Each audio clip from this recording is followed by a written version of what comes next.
Hello friends. आज से हम भारत की राज्य व्यवस्था शुरू कर रहे हैं, यानी कि इंडियन पॉलिटिक्स शुरू कर रहे हैं। ये इसका फर्स्ट लेक्चर है जिसमें कि हम हिस्टोरिकल बैकग्राउंड, जो कि हमारे संविधान की बनने के तहत जो शुरू हुई थी, उसके लिए हिस्टोरिकल पृष्ठभूमि जो बनी थी उस पर चर्चा करेंगे। और इसमें सबसे पहले हम देखेंगे ऐतिहासिक पृष्ठभूमि, जिसके तहत दो पार्ट आएंगे, एक कंपनी का शासन और दूसरा ताज का शासन। इसमें पहला है कंपनी का शासन। कंपनी के शासन के तहत जो है, सबसे पहला है 1773 का रेगुलेटिंग एक्ट। हाँ, इसके संवैधानिक महत्व ब्रिटिश सरकार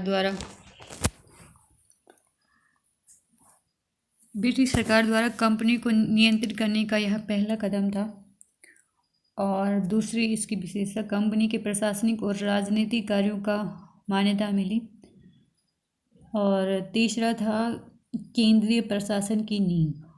ये महत्वपूर्ण है कि केंद्रीय प्रशासन की नींव किस एक्ट के तहत या पड़ी थी, तो ये थी 1773 का रेगुलेटिंग एक्ट। और इस अधिनियम की कुछ विशेषताएं हैं, जिसमें है बंगाल का गवर्नर जनरल बनाया गया और सहायता हेतु 4 सदस्यीय कार्यकारी परिषद का गठन भी किया गया। और जैसा कि आपको लोगों को शायद पता होगा, इस चीज़ को ध्यान रखिएगा कि बंगाल के पहले गवर्नर जनरल थे लॉर्ड वारेन हेस्टिंग्स। और दूसरी इसकी विशेषता अधिनियम की, मद्रास और मुंबई के गवर्नर बंगाल के गवर्नर के अधीन हो गए, उनकी शक्तियाँ कम हो गई और वे बंगाल के गवर्नर के अधीन हो गए। और तीसरी विशेषता थी, कोलकाता में उच्चतम न्यायालय की स्थापना हुई, जिसमें मुख्य न्यायाधीश और 3 अन्य न्यायाधीश थे। चौथा है कंपनी के कर्मचारियों की निजी व्यापार और भारतीय लोगों से रिश्वत और उपहार लेने पर प्रतिबंध लगाया गया।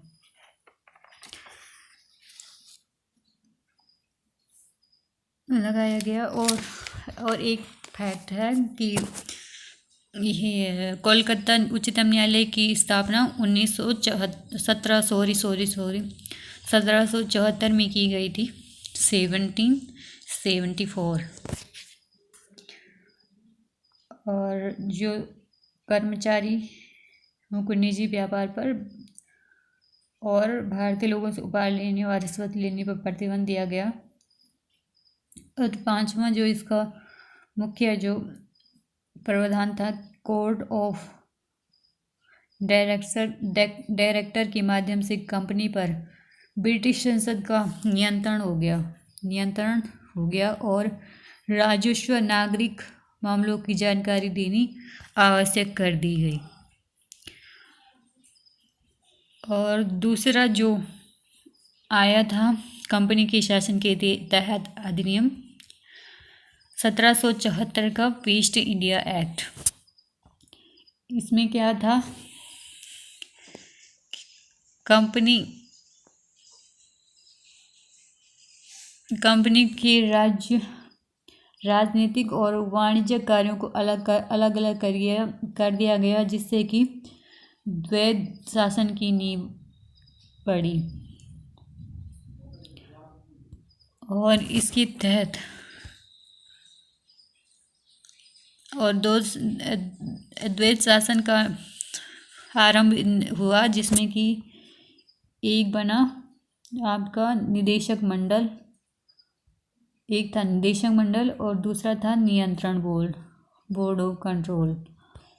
और जो कि एक नियंत्रण बोर्ड एक नया निकाय था। और नियंत्रण बोर्ड की शक्तियों में नागरिक और सैन्य राजस्व का अधीक्षण व नियंत्रण दिया गया। और इस अधिनियम के तहत एक महत्वपूर्ण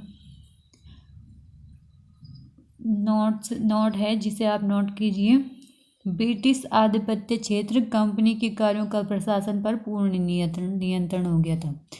ब्रिटिश आधिपत्य के क्षेत्रों पर। और तीसरा जो एक्ट था, या तीसरा जो कंपनी के शासन में था, वो था 1833 का चार्टर अधिनियम। और एक फैक्ट बताना आपको भूल गई कि रेगुलेटिंग एक्ट जो कि 1773 में आया था, उसकी कमी को दूर करने के लिए ब्रिटिश संसद में 1781 में एक एक्ट ऑफ सेटलमेंट लाया गया। एक्ट ऑफ सेटलमेंट लाया गया था। ठीक है, आप ये चीज़ याद रखिए।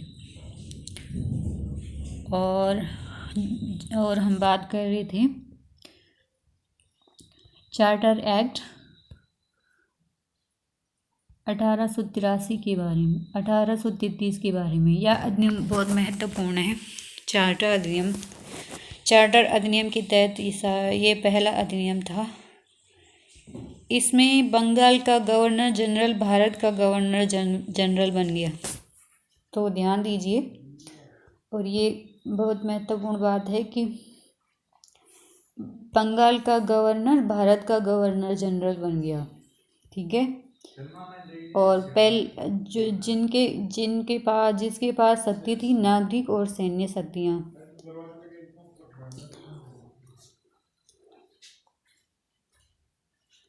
और इस अधिनियम से पहले कानूनों को नियामक कानून कहा जाता था, जबकि नई कानून एक्ट अधिनियम कहलाने लगी। और तीसरा इसकी जो विशेषता थी उसमें था कि कंपनी विशुद्ध रूप से प्रशासनिक निकाय, व्यापारिक निकायों में गतिविधियां समाप्त कर दी गई। कंपनी की जो प्रशासनिक निकाय और व्यापारिक निकाय में गतिविधियां थी उनको समाप्त कर दिया गया। मतलब कि कंपनी अब विशुद्ध रूप से प्रशासनिक निकाय बन गई थी, उसकी व्यापारिक गतिविधियां लगभग समाप्त हो गई थी। और चौथा इसका प्रावधान ये था कि सिविल सेवकों के लिए खुली प्रतियोगिता, चयन की खुली प्रतियोगिता का आयोजन किया जाने का प्रावधान था। लेकिन कोर्ट ऑफ डायरेक्टर्स के विरोध के बाद यह प्रावधान समाप्त कर दिया गया। ठीक है। उसके बाद चार्टर अधिनियम, जो कि अंतिम चार्टर था,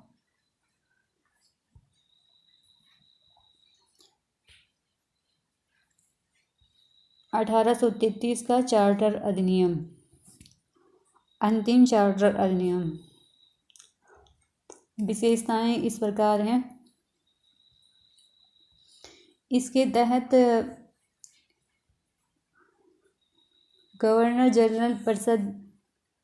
गवर्नर जनरल की परिषद के विधायी और प्रशासनिक कार्य को अलग किए गए। गवर्नर जनरल की परिषद की विधायी और प्रशासनिक कार्यों को अलग अलग किया गया। और दूसरी विशेषता थी कि विशिष्ट सिविल सेवा भारतीय नागरिकों के लिए भी खोल दी गई। और भारतीय एवं चयन हेतु खुली प्रतियोगिता का आरंभ हो गया, जो कि एक महत्वपूर्ण बात है 1853 का चार्टर अधिनियम की। और सिविल सेवाओं के लिए खुली प्रतियोगिता शुरू कर दी गई।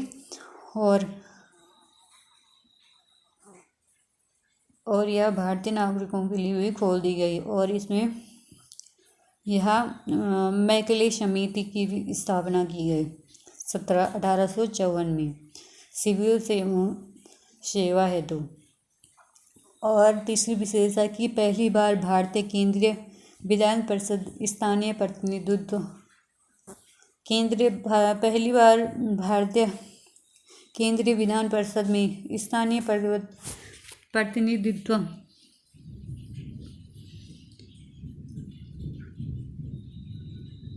प्रारंभ किया गया और गवर्नर जनरल की परिषद में 6 नए सदस्यों में से 4 का चुनाव बंगाल, मद्रास, मुंबई और आगरा की स्थानीय प्रांत सरकारों द्वारा किया जाना था। यह इसकी एक महत्वपूर्ण बात थी। तो दोस्तों, ये था हमारा पहला पार्ट ऐतिहासिक पृष्ठभूमि के तहत, हिस्टोरिकल बैकग्राउंड के तहत। अपना व्यू रखिए कमेंट बॉक्स में कि आपको यह लेक्चर कैसा लगा। धन्यवाद। Thank you so much.